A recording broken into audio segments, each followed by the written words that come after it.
நிமிர்ந்த நடையும் நேர்கொண்ட பார்வையும் நிலத்தில் யாருக்கும் அஞ்சாத நன்னெறிகளும் திமிர்ந்த ஞானச் செருக்கும் இருப்பதால் செம்மை மாந்தர் திரும்புவதில்லையாம்.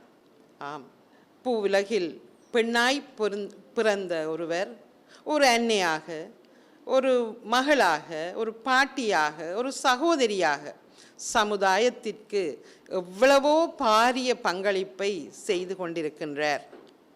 எங்கள் சமுதாயம் பொருளாதாரத்தில் ஏனைய அனைத்து வளங்களிலும் சிறந்து விளங்க வேண்டுமென்றால் பெண்ணின் பங்களிப்பு மிக முக்கியமாகும். வீட்டுக்கு பெண்களை பூட்டி வைப்போம் என்ற விந்தை மனிதர் தலை குனிந்தார். ஆம், ஒரு அன்னையானவள் கருணை உள்ளங்கொண்டவளாக, ஒரு தாயாக, ஒரு முகாமையாளராக, இப்படியே எத்தனையோ பொறுப்புகளை சுமந்து இந்த நாட்டை காப்பதில் பெருமை கொள்கின்றாள். இவர்கள் ஆளுமை மிக்க பெண்களாக நாட்டில் வலம் வந்து நாட்டின் வளர்ச்சிக்கு பாரிய பங்களிப்பை செலுத்த வேண்டும்.